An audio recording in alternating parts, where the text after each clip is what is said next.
Direct ocean capture, a potential pathway to certified low-carbon CO2 for e-fuels. As marine carbon dioxide removal technologies continue to advance, there's emerging interest in using CO2 from direct ocean capture as a feedstock for e-fuels.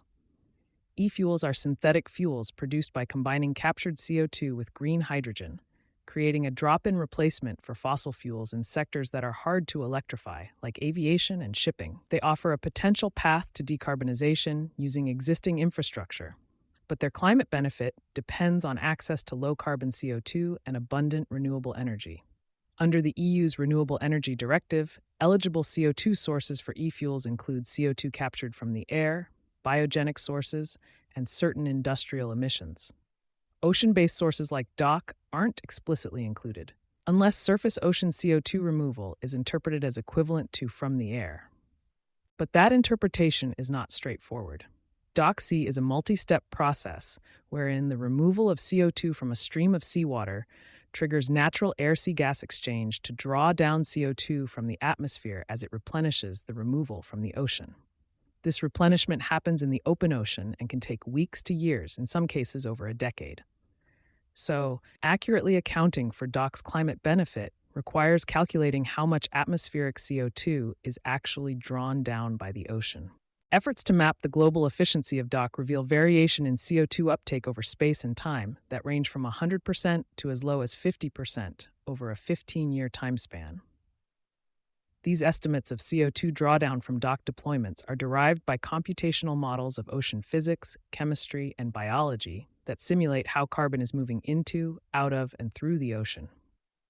The reduction in atmospheric CO2 is calculated by running these models both with and without the removal of CO2 from seawater and looking at the difference in CO2 drawdown between these simulations.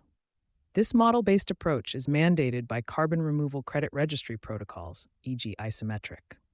But importantly, no equivalent protocol or certification process yet exists for DOC-sourced CO2 used to produce e-fuels. This is a gap that could be filled by the modeling tools that are already being developed for supporting carbon removal for carbon crediting purposes. When the extracted CO2 is safely sequestered in underground reservoirs, rather than utilized for other industrial projects, DOC presents the potential to deliver truly durable carbon removal. But the current market for MCDR credits, especially at the high price point characteristic of emerging technologies, is relatively small. E-fuels, on the other hand, present a potentially larger and faster growing market, driven by RED in the EU and decarbonization strategies in the aviation and shipping sectors, developed by the Carbon Offsetting and Reduction Scheme for International Aviation and the International Maritime Organization, respectively. In regions with limited biomass and where industrial CO2 sources will eventually be phased out under RED, DOC could offer a cost-effective alternative to direct air capture for supplying feedstock CO2 to e-fuel production.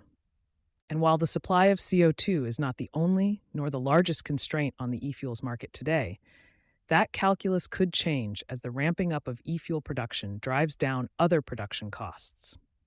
Realizing DOC's potential for both MCDR and e-fuels will require the same levels of science-based certification and regulatory clarity as carbon markets. As these markets evolve, trustworthy, transparent accounting of atmospheric CO2 removal is essential to ensure that claims of low carbon or carbon neutral fuels reflect the actual climate benefit. Sherry Lippiatt is partnerships lead at Worthy, where she builds relationships across the MCDR industry. She has more than 15 years of experience across the ocean startup and government sectors and holds a PhD in ocean science from UC Santa Cruz.